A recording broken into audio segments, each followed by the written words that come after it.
Teman-teman, sahabat-sahabat, dan saudara-saudaraku, senang sekali saya dapat mengunjungi Anda lagi untuk berdiskusi, berbagi tentang hal-hal yang berkaitan dengan pestisida, terutama tentang aspek keselamatan dalam penggunaan pestisida. Pada presentasi tentang aspek keselamatan dalam penggunaan pestisida yang pertama, kita sudah mulai menjawab pertanyaan apakah racun itu dan apakah pestisida itu racun atau bukan. Kita juga sudah mendiskusikan apakah LD50 itu dan bagaimana angka LD50 diperoleh, dan beberapa contoh LD50 dari beberapa bahan kimia termasuk pestisida juga sudah saya tampilkan. Angka LD50 ini baik sekali untuk membandingkan atau merupakan indikator yang baik sekali untuk membandingkan daya racun atau toksisitas atau bahasa Inggrisnya toxicity dari bahan kimia yang satu dengan bahan kimia yang lain. Selanjutnya, menurut kekuatan daya racunnya yang dinyatakan dengan angka LD50-nya, WHO atau Organisasi Kesehatan Sedunia mengkelompokkan bahan aktif pestisida ke dalam 7 kelas sebagai berikut. Yang pertama adalah kelas 1A. Ini adalah bahan aktif yang sangat berbahaya sekali dengan LD50 padat kurang dari 5. Kemudian kelas 1B sangat berbahaya. Ini LD50-nya antara 5 sampai 50. Kemudian kelas 2 berbahaya, angka LD50-nya antara 50 hingga 500. Kemudian kelas 3 cukup berbahaya, yang angka LD50-nya di atas 501. Kemudian kelas U atau kadang-kadang disebut juga sebagai kelas 4, ini adalah bahan kimia yang dalam penggunaan normal tidak mengakibatkan bahaya akut. Ini yang LD50 oralnya di atas 2000. Selanjutnya terdapat juga kelas O, ini produk-produk yang sudah tidak banyak digunakan lagi, serta kelas FM, ini yang meliputi fumigasi yang tidak diklasifikasikan dalam klasifikasi ini. Klasifikasi lain tentang bahaya pestisida juga disusun oleh GHS atau Globally Harmonized System of Classification and Labeling of Chemicals atau GHS. Mereka membagi bahan aktif kimia, bahan-bahan kimia termasuk pestisida menjadi 5 kategori, yakni kategori 1, ini keterangannya adalah fatal bila tertelan. Kategori 2, fatal bila tertelan. Kategori 3, bahaya bila tertelan. Kategori 4, bahaya bila tertelan. Dan kategori 5, bisa berbahaya bila tertelan. Kemudian batasan-batasan mengenai LD50-nya baik oral maupun dermal juga bisa dilihat di sana. Dan nampaknya bahwa batasan angka LD50 tidak berbeda antara klasifikasi WHO dengan klasifikasi dari GHS ini. Akan tetapi, yang kita hadapi sehari-hari adalah formulasi, bukan bahan aktif pestisida, karena pengguna umumnya tidak menggunakan bahan aktif murni, tetapi mereka menggunakan produk siap pakai berbentuk berbagai macam formulasi.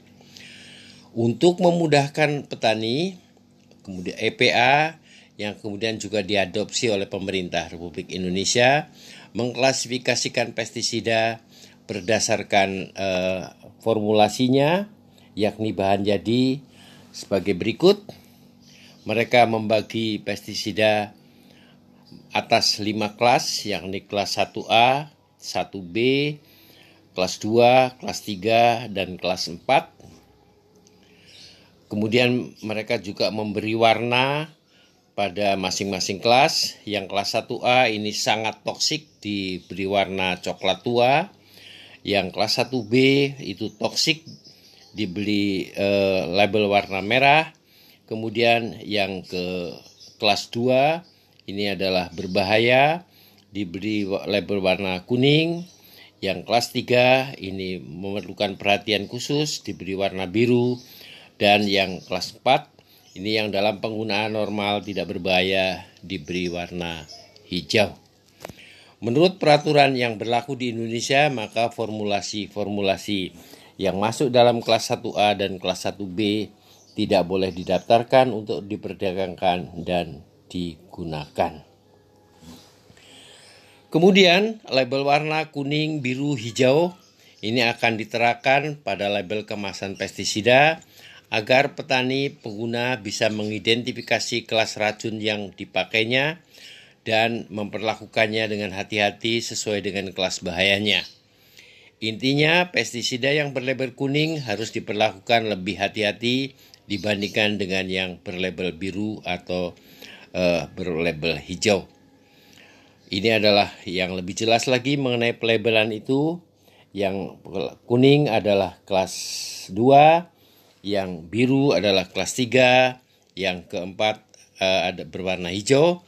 Yang berwarna kuning ini berbahaya, yang berwarna biru ini cukup berbahaya, dan yang berwarna hijau ini dalam penggunaan normal tidak terlalu berbahaya. Demikianlah mengenai klasifikasi dari bahan-bahan kimia berbahaya, termasuk di dalamnya adalah pestisida, dan kita masih akan ketemu lagi dengan label ini kelak kemudian hari pada presentasi selanjutnya. Untuk sementara kita akan memperkenalkan lagi satu parameter lain dari aspek keselamatan dalam penggunaan pestisida, yakni yang disebut dengan ADI atau ADI. Ini singkatan dari Acceptable Daily Intake atau asupan harian yang bisa diterima. ADI adalah angka-angka yang menggambarkan jumlah bahan kimia termasuk pestisida yang bila dikonsumsi setiap hari tidak menimbulkan efek negatif yang bisa diamati. Jadi ADI adalah jumlah bahan kimia yang bisa dikonsumsi setiap hari tanpa menimbulkan efek negatif. Dan ADI dihitung dalam miligram per kilogram berat badan. Untuk menentukan ADI, maka para ahli peneliti harus menentukan dulu angka yang disebut dengan NOEL atau No Observable Adverse Effect Level. Ini adalah percobaan pada hewan yang menunjukkan batasan di mana di atas angka tersebut hewan uji mulai menunjukkan gejala-gejala keracunan. Jadi No Observable Adverse Effect Level atau NOEL atau dulu disebut dengan NOEL, No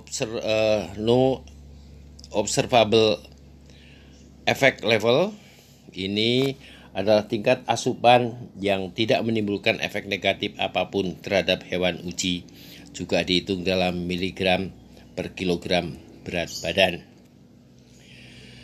Ini adalah kurva dari bagaimana NOEL ditemukan, NOAL ditemukan, yakni bahwa kepada hewan uji seumur hidup ini diberikan bahan kimia pada dosis paling rendah, kemudian naik, dan selanjutnya sampai pada satu titik di mana sesudah titik tersebut hewan uji mulai menunjukkan gejala-gejala keracunan.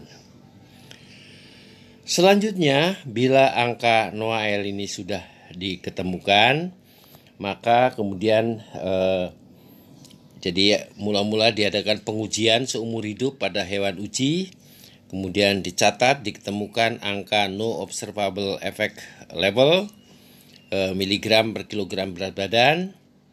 Kemudian angka ini dikoreksi dengan suatu safety factor dan itu kita mendapatkan acceptable daily intake. Kemudian kalau ini dikalikan dengan berat badan, maka kita akan mendapatkan maximum permissible intake atau MPI, yaitu miligram per orang per hari. Jadi misal saja kita menemukan angka Noel ini 16 mg per kilogram berat badan, maka dikoreksi dengan satu safety factor, biasanya 100 tapi tidak selalu. Kemudian kita mendapatkan angka ADI untuk manusia adalah 0,16 mg per kilogram berat badan. Kalau Anda misalnya seorang laki-laki dewasa yang berat badannya 60 kg, maka maksimum permissible intake atau asupan yang diizinkan per hari per orang adalah 0,16 kali 60 sama dengan 9,6 mg per hari. Jadi singkatnya, Anda tidak boleh kemasukan atau termakan oleh Anda bahan-bahan kimia melebihi dari angka ADI per kilogram berat badan. Ini adalah angka-angka ADI dari beberapa senyawa pestisida. Amitrol misalnya angka acceptable daily intake-nya adalah 0,00001, aldrin adalah 0,0001 dan sebagainya. Intinya, contoh ini, kalau diketahui atau dikatakan bahwa ADI mankoseb adalah 0,05 mg per kilogram berat badan per hari, maka Anda tidak akan mengalami keracunan bila setiap hari seumur hidup menelan mankoseb, asal tidak melebihi 0,05 mg per kilogram berat badan Anda per hari. Kalau berat badan Anda 70 kg, maka maksimum mankoseb yang boleh Anda telan per hari adalah 70 kali 0,05 mg per hari sama dengan 3,5 mg per hari. Untuk apa sih kita mengetahui ADI? Jadi angka ADI ini nantinya adalah akan digunakan sebagai salah satu parameter untuk menghitung maksimum residu level yang diizinkan pada produk-produk pertanian yang telah disemprot dengan pestisida. Jadi misalkan Anda hendak menyantap mentimun yang sudah disemprot dengan mankoseb, maka Anda boleh menyantap mentimun tersebut berapapun yang mengandung mankoseb, asal jumlah mankoseb yang Anda telan tidak melebihi batas-batas acceptable daily intake atau ADI. Sekian untuk kali ini, kita akan melanjutkan lagi pada presentasi yang akan datang. Kita masih akan berkenalan dengan beberapa parameter yang digunakan untuk mengidentifikasi atau mengekspresikan tentang bahaya pestisida.